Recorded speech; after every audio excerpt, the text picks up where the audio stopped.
안녕하세요. 행정법의 김태성 강사입니다. 행정법을 처음 공부하시는 분들, 특히 이따가도 말씀드리겠지만 시험 제도의 개편으로 이제는 행정법이 필수 과목이 되었죠. 그래서 행정법이 어렵다라는 말이 들었는데 어떻게 공부해야 될지, 더 나아가서 뻔한 얘기지만 1년 동안 연간 커리큘럼이 어떻게 진행되는지를 간략하게 말씀을 드리도록 하겠습니다. 이제 행정법은 여러분들을 합격으로 이끄는 가장 중요한 과목이 되었습니다. 과거 한 3년 전만 하더라도 아시다시피 행정법이 선택 과목이었고 이른바 고교 교과 과목, 국영수 사회과학만 보더라도 공무원이 될 수 있었던 것에 비해 이제 시험 제도가 바뀌면서 행정법 행정학이 필수가 되었죠. 그래서 과거에는 어차피 표준 점수니까 똑같이 한 문제를 틀리더라도 점수를 좀 덜 잃어버리는 바 조금 시간을 덜 투자하고 신경을 덜 써도 되지 않을까? 라는 생각을 하셨던 분이 있다면 이제는 똑같이 100점이 안배되는 아주 중요한 과목이다. 그래서 행정법은 여러분들의 시험에 그리고 합격에 정말로 중요한 비중을 차지하게 되었고요. 그리고 다른 설명회 등을 통해서 말씀을 드렸지만 실제 여러분들을 합격으로 이끄는 과목이 행정법이 맞는 게 처음 공부할 때는 어려운 점이 많은 게 맞습니다. 근데 실제로 합격하실 때 그리고 합격하는 분들의 내용들, 수기들을 검색을 해보면 행정법은 오히려 안전빵으로 최소 90점 그리고 좀 삘 받아서 잘 찍었다 그러면 100점. 그래서 보통 95점 정도를 목표 점수로 가지고 들어갑니다. 그래서 행정법은 합격을 좌우하는 가장 중요한 과목이다 라는 말씀을 드릴 수가 있고요. 그리고 또 약간 옆으로 새는 말씀을 드리자면 여러분들 아시다시피 다 객관식의 사지선다형의 문제를 해법을 해야 되는데요. 그 객관식의 스킬, 노하우, 테크닉, 세법 이런 것들을 고려했을 때 행정법이 객관식 실력과 스킬을 늘리는데 가장 큰 도움이 되는 과목입니다. 이유인 즉 다른 과목 같은 경우, 예를 들어 한국사 같은 경우에는 말이 객관식이지 사실상 주관식의 변형의 문제도 많습니다. 무슨 선녀와 나무꾼도 아니고 밥그릇 하나 갖다 주고 뭐게 이러면 사실상 내용을 알지 못하면 해법을 하기 어려운 문제들이 있는 반면 행정법은 각각의 지문들이 다 별개의 문장입니다. 주관식 형태로 묻는 문제는 더 이상 출제가 거의 되지 않습니다.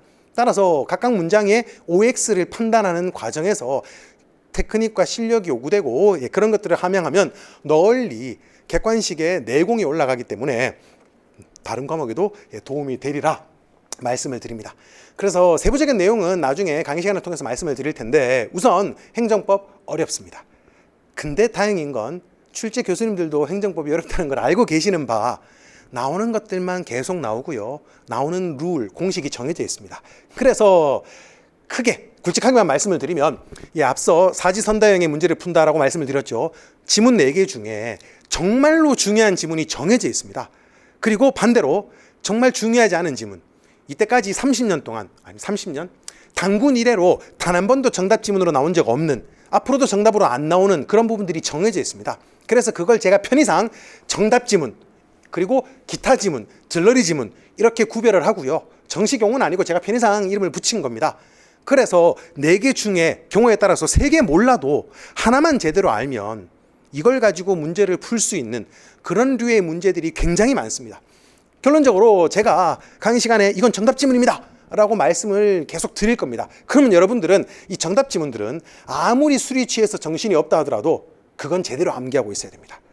그리고 확실하게 확신 있게 문제를 풀 수 있도록 그 지문들을 암기하는 게 정말로 중요합니다.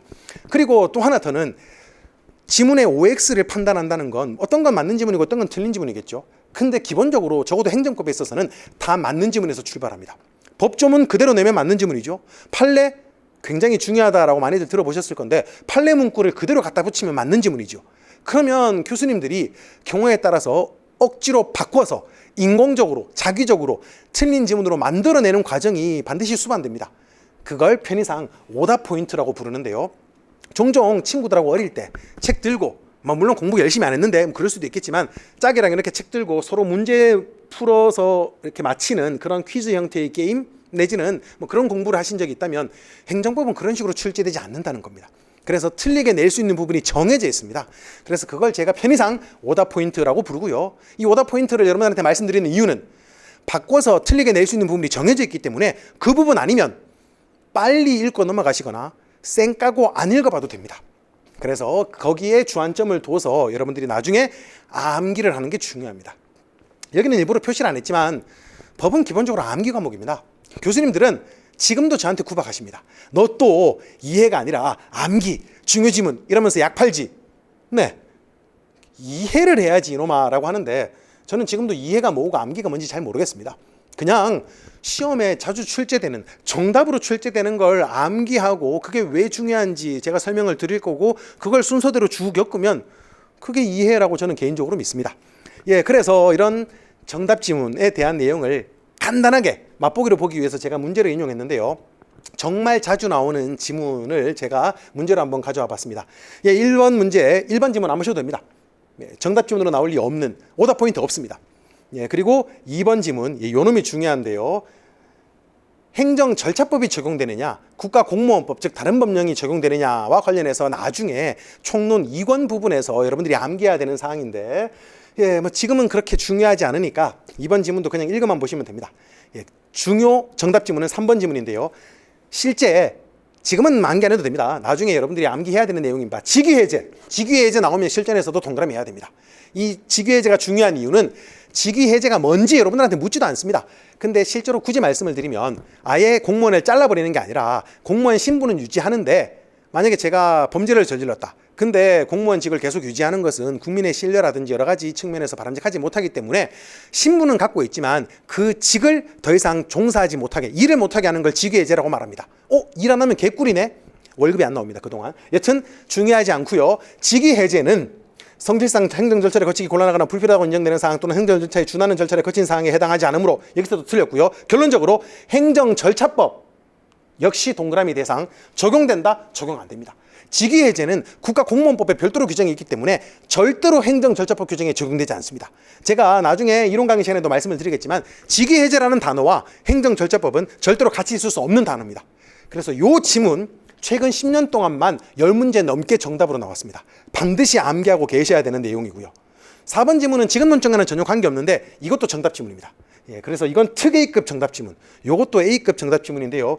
굳이 키워드 말씀드리면 어차피 까먹겠지만 민원조정위원회, 그래서 이 민원이라는 건 정식 행정 절차가 아니기 때문에 민원 과정에서 뭔가 절차를 제대로 사전에 통제하지 않았다, 결과적으로 위법하다고 볼 수 없다라는 게 판례고 결론 말고는 시험에 절대 나오지 않습니다. 그래서 위법하다 틀린 지문, 위법하다고 볼 수 없다 맞는 지문 나중에 뒤에서 볼 거고요. 어쨌든 이참에 처음 공부하시는 분들도 이참에 하나 암기하시죠. 직위해제 행정절차법 절대 안 적용. 그래서 실제 2019년도에 당연히 2018년도, 17년도, 16년도 매년 정답으로 나왔습니다. 그래서 이 지문 암기하셨다라고 가정했을 때 해설입니다. 말씀 다 드렸죠. 직위해제는 행정절차법이 절대 적용 안 된다. 요거 하나 암기하면 아까 그 문제 풀렸죠. 예, 2019년도 서울시 7급 문제인데요. 똑같습니다. 1번 지문 지금은 굳이 말씀 안 드리겠지만 A급 정답 지문이다. 중요한 내용이고요. 2번 지문 국가직 9급에서 특히 좋아하는 A급 정답 지문입니다. 그래서 요새는 정답 지문을 이렇게 굉장히 많이 까는 경우가 있는데 결론적으로 다 암기하고 계셔야 되고 3번 지문 직위해제 행정절차법 규정이 적용되지 않는다. 오, 맞는 지문 정답 지문으로 나오죠. 19년에만 나왔느냐? 예, 당연히 계속 나옵니다. 2018년도에 지방직 7급 역시 똑같은 정답 지문으로 출제가 되었고요. 2번 지문 바로 보이죠? 이런 거 몰라도 됩니다. 그냥 지나가도 됩니다. 그래서 직위해제 처분 행정절차법 적용되지 않는다. 계속 정답 지문으로 냅니다. 틀린 지문이건 맞는 지문이건. 2020년도에도 당연히 나왔고요. 2021년도에도 또 당연히 나왔는데 박스형으로 출제가 되었기에 제가 그냥 생략했습니다. 그리고 7급 시험 중에서 가장 최근에 이루어졌다고 볼 수 있는 2022년도 국가직 7급도 똑같습니다. 1번 지문 아직 모르시니까 지나가고 그냥. 예. 그리고 2번 지문 예, 이건 중요하지 않습니다. 그리고 3번 지문 중요한 A급 정답 지문이긴 한데 몰라도 상관없고요. 여러분들 지금 하나밖에 모르죠. 직위해제 처분을 할 경우 행정절차법 규정에 적용된다. 마음이 편해지죠. 완벽하게 틀린 거. 목숨 걸 수 있어? 목숨 걸 수 있어. 이건 정답으로 계속 나오죠. 그래서 이렇게 중요 지문들을 확실하게 암기하고 있는 것이 매우 중요하다. 그리고 이게 왜 또 중요하냐? 여러분들 아시다시피 문제 한 문제당 1분이 채 주어지지 않죠. 마킹하고 다 합쳐서 1분입니다. 한 땀 한 땀 읽어보면 이거 절대로 1분 만에 풀기가 어렵습니다. 그래서 정말 웃기게도 행정법 교수님들한테 여러분들과 똑같이 20문제를 풀려고 이렇게 제시하면 여러분들과 똑같은 시간 안에 문제 푸는 분들 아무도 없습니다. 심지어 그 문제를 출제한 출제 교수님들도 여러분들보다 문제를 늦게 푸는, 물론 그분들이 시험을 치는 게 아니니까. 여튼 확실하게 그리고 스피디하게 풀기 위해서 이렇게 정답 지문이라는 놈이 굉장히 중요하구나 라는 걸 이참에 유의하시면 좋겠습니다. 그래서 이런 정답 지문들을 암기하기 위해서 이른바 커리큘럼이 어떻게 되어 있느냐에 대해서 말씀을 드리면, 우선 행정법을 처음 접하는 분들이 대부분인 바 이론을 모든 과목 공이 2개월에 걸쳐서 진행을 합니다. 그게 이른바 기본 이론이라고 하는데요. 주 2회에 걸쳐서 이론이 진행이 됩니다. 미리 말씀을 드리면 처음에 한 달 동안은 여러분들 굉장히 괴롭고 축원합니다. 왜냐하면 여러분들 행정법이라는 걸 살면서 한 번도 접해보지 않은 분들이 대부분이죠. 법이라는 걸 자체를 접하지 않은 분들이 굉장히 많습니다. 근데 법 중에서도 행정법이 가장 재미가 없을 겁니다. 왜냐하면 민법이나 형법은 여러분들이 살면서 내지는 주변의 TV 프로그램 등을 통해서 한 번쯤은 접하거나 들을 일이 있는 반면, TV 프로그램을 보더라도 행정법에 대해서 나오는 오락 프로그램이나 이런 건 전혀 없죠. 한 달 동안은 처음 나오는 단어를 암기한다고 정신없습니다. 고달픕니다. 하지만 참고 견딜 이유가 충분하다라는 말씀 앞에서 드렸죠. 그 기간만 버티면 행정법은 안정적으로 계속 높은 점수를 보장하고요. 그리고 보통 설명회 때 제가 꼭 말씀을 드리는데, 이건 지금은 여러분들이 실감하지 못하겠지만 나중에 공부를 하다 보면 행정법 킹왕짱, 이거 너무 올드한 단어네. 정말 갑이다라고 말씀을 다 하시는 이유가 뭐냐면, 국어라든지 영어는 여러분들 시험 치는 순간까지 매일 손에서 놓지 않고 공부를 해야 됩니다. 감각이라는 게 필요하기 때문에. 근데 한 과목만 공부하는 게 아니죠. 저도 학교나 이런 데서 강의를 할 때 다른 교수님들 그런 거 싫어합니다. 마치 그 과목만 공부하는 것처럼 교수님들 레포트 양껏 내주고 이것도 보고 저것도 보라. 빨리 행정법 완성한 다음에 저는 한국사나 행정학이나 국어 공부를 하라 그럽니다. 여튼 막 시간을 안배하다 보면 여러분들이 어느 순간 나 다른 것과 전반적으로 공부를 하려니까 시간이 부족한데 행정법을 한 2달 동안 손에서 놔도 될까? 됩니다. 행정법은 2달 동안 전혀 안 보다가 다시 보더라도 처음에는 약간 불안하고 띵받지만 보는 순간 살아있네 라는 걸 느낍니다. 여튼 그렇게 이론을 처음에 좀 고달프지만 2개월 동안 조금 고생스럽게 보실 필요가 있고요. 모든 과목 마찬가지입니다. 2달 동안 이론을 여러분들이 마치 고등학생과 같은 그런 시간표에서 빡세게 돌리다 보면 어느 순간 미쳐버릴 때도 있고요. 미쳐버릴 것 같을 때도 있고. 근데 이것도 역시 반복되는 말이지만 정상입니다. 과목이 같은 시험 과목에 묶여져 있다 뿐이지 과목별로 특성은 굉장히 다릅니다. 따라서 여러분들은 그냥 완성된 한 사람의 통일적인 인격체죠. 근데 과목별로 전혀 다른 학습 방법, 접근 방법에 대해서 이게 익숙해지기 위해 노력을 하다 보면 이러다가 정신병 걸릴 것 같은데? 라는 생각이 드는 게 정상이고요. 그 생각이 들었다면 공부 제대로 하고 있구나 라고 생각하셔도 됩니다. 근데 문제는 그게 2달이라는 단기간에 여러분들의 베이스나 이런 게 차이가 있는 바 완성된다는 게 실제로 쉽지가 않습니다. 그래서 제가 매번 말씀을 드리는 게 5과목 기준으로 했을 때 한 번 2달 동안 열심히 했는데 모든 과목의 이론이 나는 좀 체계적으로 정리가 되는 것 같아 라고 생각하시는 분이 있다면 제 개인적으로 장담컨대 2가지 중에 하나입니다.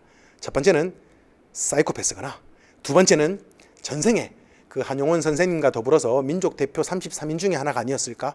즉 그 말은 이 2달 동안 반드시 빵꾸 나는 과목이 존재한다라는 겁니다. 그래서 행정법이 대표적인 그런 과목 중에 하나고요. 특히 좀 옆으로 세보자면 행정법과 행정학 둘 다 정리가 잘 된다?